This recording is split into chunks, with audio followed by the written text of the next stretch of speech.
Semua trader maupun investor di pasar modal Indonesia itu kalau masuk ke pasar saham itu role modelnya siapa sih? Biasanya adalah Warren Buffett. Nah, tapi kenapa banyak sekali trader yang menjadi gambler? Gambler dalam arti apa? Dalam arti main saham gorengan, lalu trading terlalu sering, bahkan sampai dia mencairkan deposito, reksadana dan lain segala macamnya untuk dia trading di pasar modal dan akhirnya apa ujung-ujungnya tidak menghasilkan sesuatu yang positif. Nah, di video kali ini kita akan bahas mengenai bagaimana kita menjaga ritme kita agar kita bisa bertransaksi saham dengan sistematis, tidak berakhir sebagai gambler. Bersama saya, Rio Rizaldi.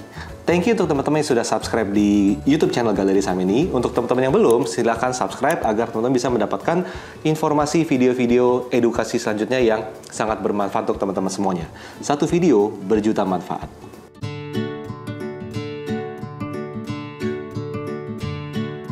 Jadi kalau kita masuk ke pasar modal, di awalnya itu kita suka melihat kan kinerja-kinerja historis saham demi saham. Jadi ada saham blue chip yang tumbuh bisa sampai ratusan persen atau mungkin ribuan persen dalam 5, 10, atau 15 tahun terakhir. Dan itu kadang kan memotivasi kita untuk membayangkan, wah kalau saya punya uang, let's say 100 juta, nanti dalam waktu 5 tahun, 10 tahun lagi udah bisa jadi 1 miliar, jadi 1,5 miliar, dan lain sebagainya macamnya. Itu kan konsep dasar investasi yang dilakukan juga oleh role model kita yang teman-teman sudah ketahui itu kan.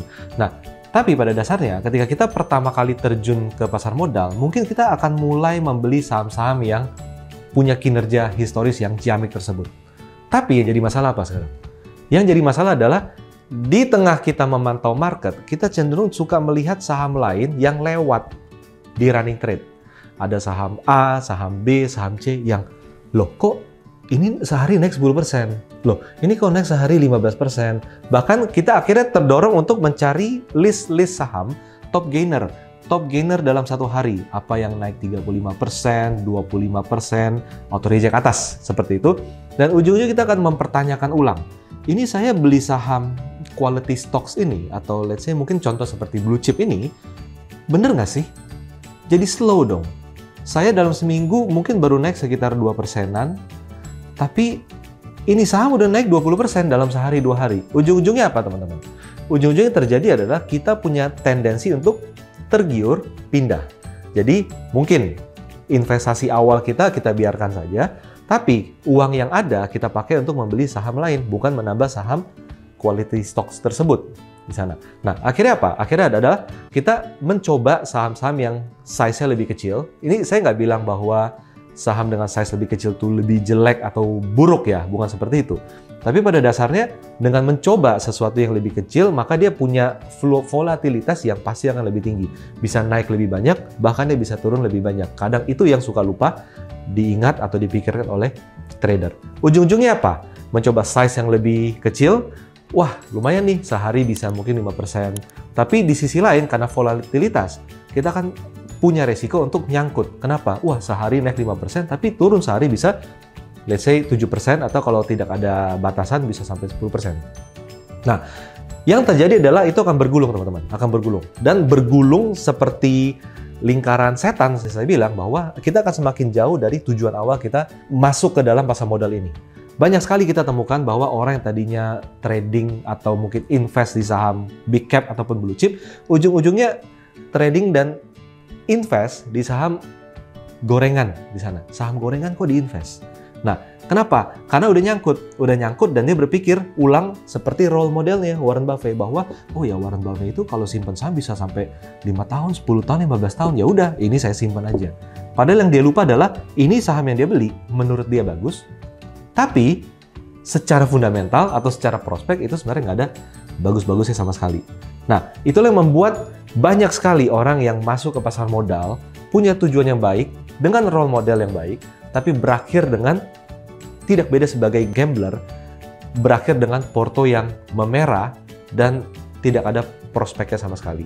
Nah, teman-teman, untuk kita bisa lebih sistematis dalam melakukan transaksi ataupun mencoba-coba, maka yang teman-teman perlu lakukan di sini adalah apa? Pertama, untuk pemula, Anda harus memulai di saham yang good quality. Dia biasanya big cap, dia biasanya blue chip, tapi teman-teman harus lihat seperti apa. Ketika kita mau mencoba saham lain yang lebih kecil, saran, tips ya, satu, yaitu apa? Buka RDN baru, teman-teman. Jangan digabung antara RDN yang isinya saham-saham quality stocks dengan saham-saham yang lebih ke speculative stocks. Jadi, saya nggak bilang bahwa middle cap itu jelek, tapi middle cap itu punya volatilitas yang lebih tinggi, baik naik maupun turun. Atau misalnya, teman-teman sudah masuk di middle cap, Anda mau coba saham yang sedikit lebih fluktuatif lagi, saham gorengan, maka jangan digabung di RDN yang middle cap ini. Buka RDN baru untuk tipe saham yang berbeda. Jadi, tidak ada pengaruh secara langsung ketika kita trading di saham yang lebih volatile, yang mempengaruhi posisi saham-saham awal kita. Nanti, ketika teman-teman punya 3 RDN, saham blue chip untuk invest jangka panjang untuk tujuan awal teman-teman semua, masuk di pasar modal, saham middle cap untuk momentum jangka pendek, ataupun saham small cap atau gorengan, maka teman-teman bisa melihat mana sih yang lebih bagus? RDN pertama, RDN kedua, atau RDN ketiga. Dan ini jangan dilihat dalam sehari atau seminggu, tapi coba lihat dalam waktu 6 bulan sampai 1 tahun. Dan Anda akan bisa melihat bahwa, oh, ternyata apa yang saya lakukan selama ini lebih bagus di mana? Yang kedua, yang ketiga, atau yang pertama. Disitulah fungsinya kita punya benchmark. Dan dengan demikian, kita bisa tahu perjalanan waktu kita dalam bertransaksi, kita bisa tahu saya lebih cocok yang mana. Oke, teman-teman. Setelah mendengar video ini, apa yang teman-teman bisa dapatkan? Dan apakah porto Anda lebih banyak saham-saham yang hijau atau lebih banyak saham-saham yang merah? Silakan tulis di kolom komen. Terima kasih.